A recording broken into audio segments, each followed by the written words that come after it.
গুমের মামলায় শেখ হাসিনার পক্ষে নিয়োগ পেয়েও শুনানিতে না এসে পরে নিজেকে প্রত্যাহার করেন জেডাই খান পান্না। এ ঘটনায় ট্রাইব্যুনালের অসন্তোষের পর নতুন রাষ্ট্র নিযুক্ত আইনজীবী হিসেবে আমির হোসেনকে দায়িত্ব দেওয়া হয়। আদালত 14 ডিসেম্বর পরবর্তী শুনানির দিন ঠিক করেছে। গত 23 নভেম্বর ট্রাইব্যুনালে হাজির হয়ে শেখ হাসিনার পক্ষে গুমের মামলা লড়তে ইচ্ছা প্রকাশ করেন এ সময়কার আলোচিত আইনজীবী জেডাই খান পান্না। তাৎক্ষণিক তাকে আইনজীবী হিসেবে নিয়োগ দেন ট্রাইব্যুনাল 1। পরে সামাজিক যোগাযোগ মাধ্যম ফেসবুকে এক ভিডিও বার্তায় তিনি জানান, সাবেক প্রধানমন্ত্রী শেখ হাসিনার ট্রাইব্যুনালের বিচারে আস্থা না থাকায় এ মামলা থেকে নিজেকে প্রত্যাহার করে নেয়ার কথা। বিষয়টি ট্রাইব্যুনালের রেজিস্ট্রার দপ্তরে চিঠি দিয়েও জানান তিনি।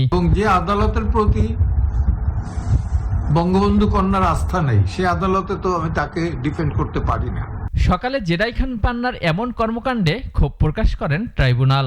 ডেকে পাঠানো হয় তাকে। তলবের 10 মিনিটের মধ্যে হাজির হয়ে কারণ ব্যাখ্যা করেন এ আইনজীবী। কোর্টে বলছে যে আমার যে পজিশনটা হলো, একদিকে এই প্রসিকিউশনের দেখাই বলছে যে ওনাদের বাহিনী, এবং আরেকদিকে হলো যে আওয়ামী লীগের যে সাপোর্টার, তাদের দুই দিকের যে উক্তি, তার তো আমি স্যান্ডউইচ হয়ে গেছি। এদিন সাবেক ও বর্তমান 10 সেনা কর্মকর্তার উপস্থিতিতে গুম ও নির্যাতনের মামলায় শেখ হাসিনা সহ 17 জনের বিরুদ্ধে অভিযোগ গঠনের শুনানি করেন রাষ্ট্রপক্ষ। পরে এ মামলায় অভিযোগ গঠনে পরবর্তী শুনানির দিন 14 ডিসেম্বর ধার্য করেন আদালত।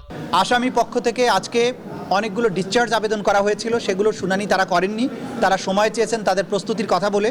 আদালত তাদেরকে আগামী 14 ডিসেম্বর পর্যন্ত সময় দিয়েছেন। সেই সাথে সাবজেল থেকে ভার্চুয়ালি সেনা কর্মকর্তাদের হাজিরা দেওয়ার আবেদন খারিজ করে দেন ট্রাইব্যুনাল। মোট 17 জন আসামি আছেন, তার মধ্যে আজকে 10 জন আদালতে উপস্থিত ছিলেন।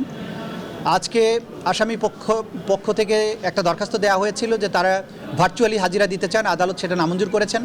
জেডাই খান পান্নার নাম প্রত্যাহার করে নেয় গুমের এ মামলায় শেখ হাসিনার পক্ষে রাষ্ট্র নিযুক্ত আইনজীবী হিসেবে নিয়োগ দেওয়া হয় আমির হোসেনকে। আমির হোসেন গণ অভ্যুত্থানে হত্যাকাণ্ডের মামলায়ও শেখ হাসিনা ও কামালের পক্ষে আইনজীবী ছিলেন।